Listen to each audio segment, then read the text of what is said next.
Hello, hello. So it is Friday.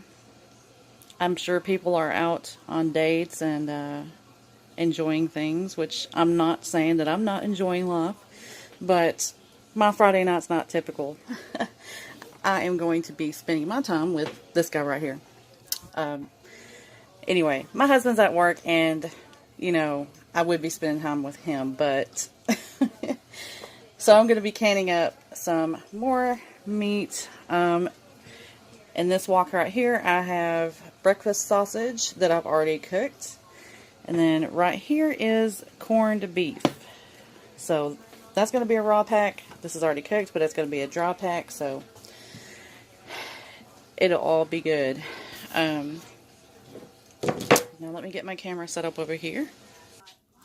Okay, now the corned beef came with these little, basically it's pickling spice, attached to the bag. So I'm going to open both of these. There was 2 packages of this.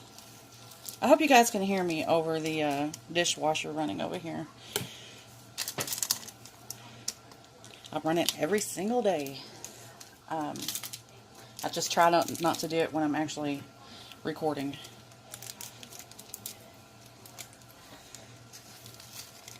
Now what I'm going to do once I get this in here is get in here with my hands and actually try to distribute this through all of the meat. Just kind of mix it all up in here. I'm sure that sounds pretty disgusting. I'm sorry, guys. But this way, it will have just a little bit of that spice all throughout the meat. And it will get in there really good in the jars through the canning process. Okay. Whew. Okay, I'll be right back. I do have to say that anytime I've ever dealt with corned beef, I didn't like the way that it feels on my hands. It has a little bit more of a slimy feel to me. And that's no matter how fresh it was. It was always different. Move, Fatty. If you hear me saying Fatty in the background, I'm not talking to a person. I am actually speaking to my pit bull. And when we got her, we named her Fatty because she is all about food. All about it. I'm going to scoot this over here just a little bit closer. I've got my vinegar right here.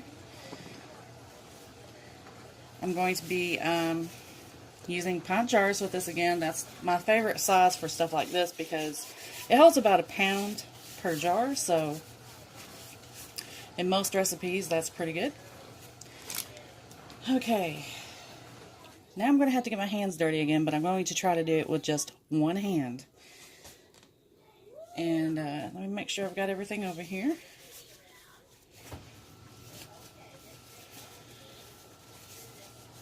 Okay. Alright, let's get this started. Let me get you just a little bit closer.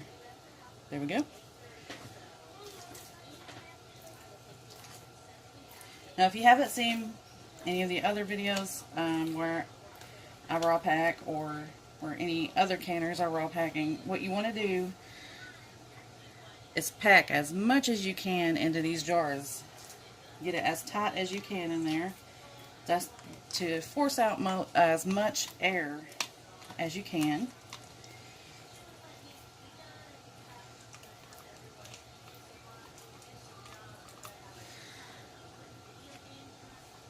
But you do want 1 inch of headspace in there. You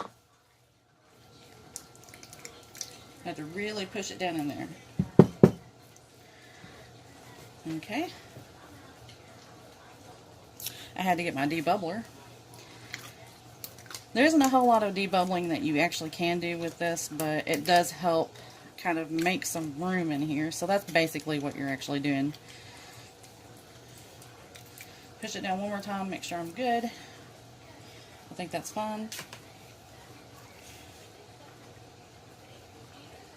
Anytime that you're canning meat, you want to make sure that that rim is super clean. because you can get a little bit of grease on there and it will really mess up your seal. I haven't ever had one fail on me, but I usually double check that rim. And just get your lid on there. And your ring. Now your rings you're just putting on there finger tight. Now I'm not going to salt this meat because corned beef already has kind of a salty flavor, so the pickling spice helps also.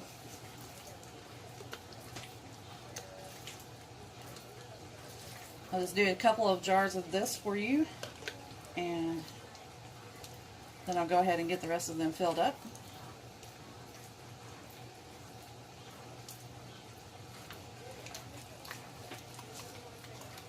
The funnel's not all that effective with this, but it does kind of help keep the grease off of the rim. I see a big blank spot down there, so let's see if I can get some of that moved around. There we go.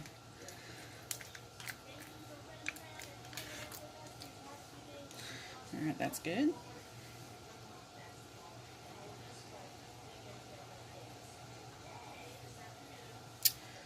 Alright. Now if you're wondering, yes, this canning mat that I've got down here, I'm going to make sure that it gets really good and washed.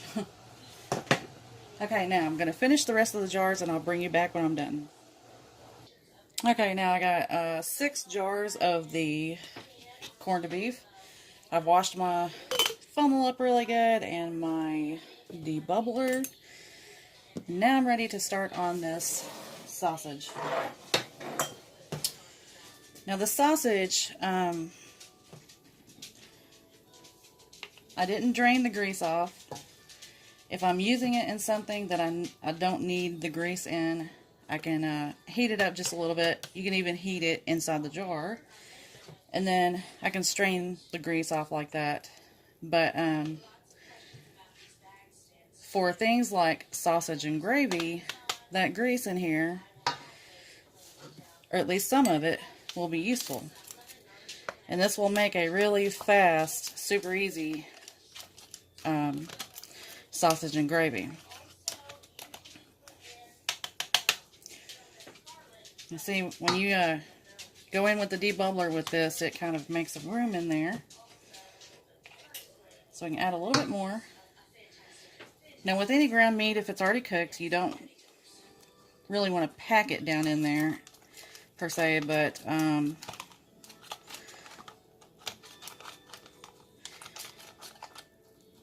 you can get it in there sort of firmly. It's just not like the raw meat when you're making sure that you get it as tight as possible. Okay, I just had my napkin. I don't know what I did with it, so I'm getting another one. And this is the same with any of the meat. Make sure that the rim is really nice and clean. I use vinegar. Get the lid on there. Finger tight. That's what it looks like. You can see a little bit of liquid there. Now as this cooks in a pressure canner, it will have even more liquid in there. Okay.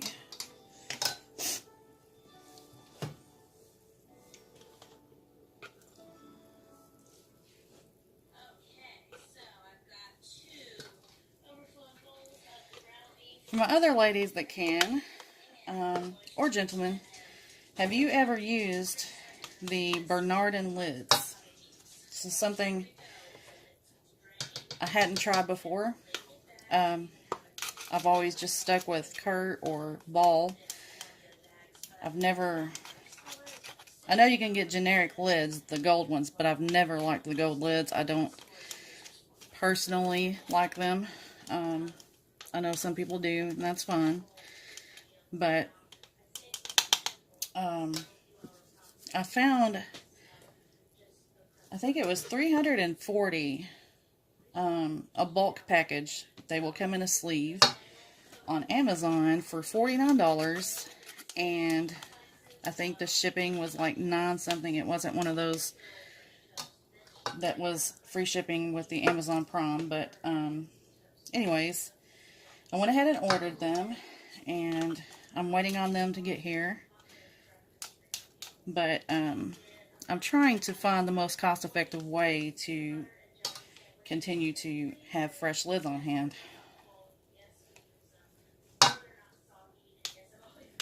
So I will let you guys know how I feel about these lids when they come in and I get to use them.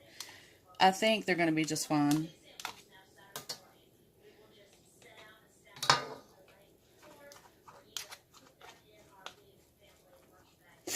Sometimes you're a little bit scared to try new things with canning when you're used to what works, that you know works. Okay, you really want these up to 1-inch headspace.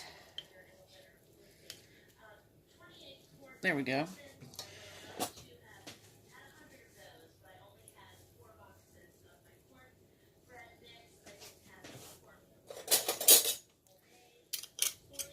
What am I doing? Where'd I put the lid? I just had it. Okay, there it is. Do you guys ever have those moments? I know I'm not the only one. It happens to me pretty often because I have MS, so I'm kind of scatterbrained sometimes.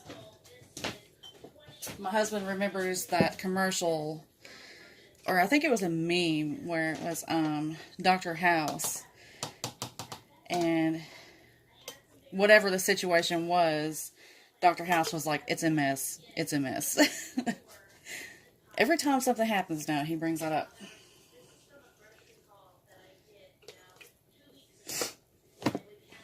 But he still loves me. I'm lucky. I'm a very defective human, but he still loves me. I wouldn't know what it was like to actually be born and have a healthy, long life, you know. Some people hardly ever get sick or have any problems. And it must be awesome.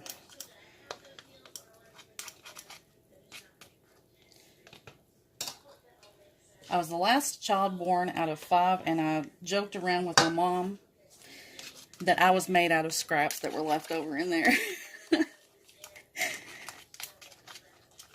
Because most of my siblings were healthier than me, so I was like, I was the leftovers, you know, that's how I was made. Old eggs. Actually, I was an old egg. My mom was 40, almost 40 when I was born. I think my dad was 43 and my mom was 39. I think that's how old she was. And I was one of those unexpected children. They thought they had all of the kids out of the house and graduated from school. And that was true. Everyone had graduated. And then boom, Mom fell pregnant with me.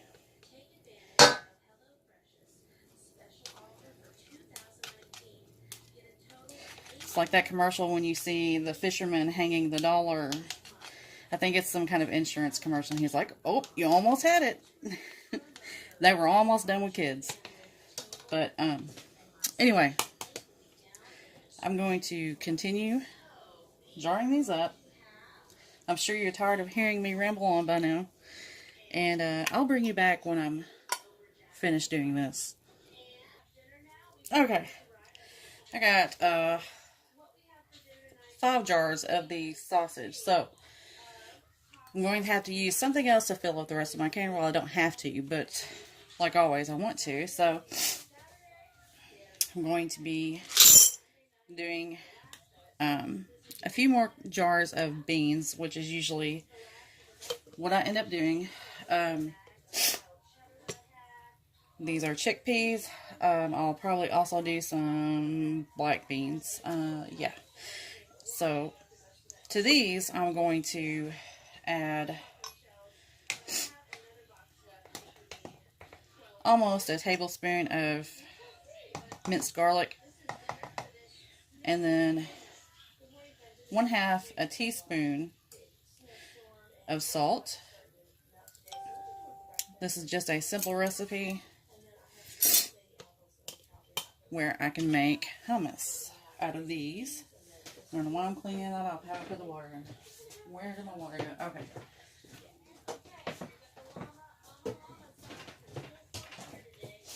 This is when you see me really scatterbrained, when I have to figure out what else to put in my canner.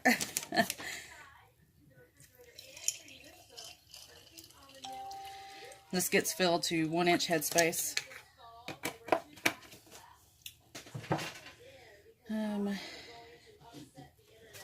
Okay, there it is. Just stir these up. Now I can clean my rim. Okay.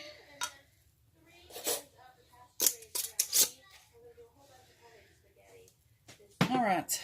Now I'll go ahead and do the rest of the beans and get them in there. That way you don't have to watch all that, but I'll be back soon. Okay. Now I'll let this steam for 10 minutes out of the steam little port right here. Now that it's up to 10 pounds of pressure, I'm going to start timing this out for 1 hour and 15 minutes. I know that I'm repeating myself with these videos, but just in case someone is watching that hasn't ever canned before or seen other videos, I want them to know, just in case. But I'm going to go ahead and start timing this out, and I'll see you back when it's done. Okay, everything is finished. Start pulling it out of the canner. There is the sausage.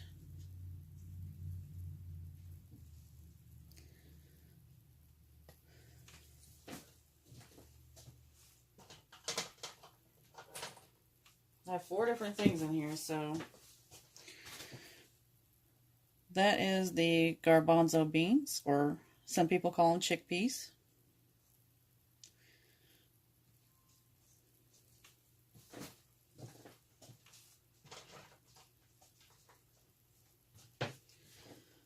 And here's the black beans.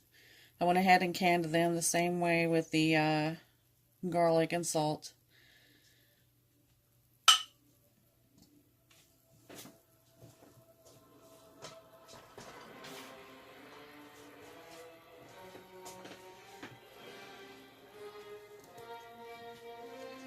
Okay, hang on just a second and I'll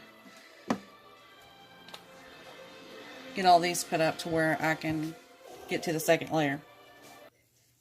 Okay, now here's the corned beef. You can see a few of those spices in there if I can hold this still. But that's what it looks like.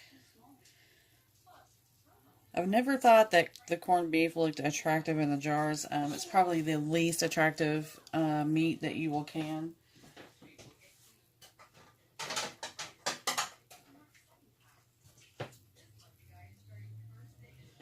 But you can throw this in a crock pot or even just in a regular saucepan with some cabbage and cook it down and have your corned beef and cabbage, or you could easily make Reubens out of this with some sauerkraut on a sandwich. There's several different things you can make with it.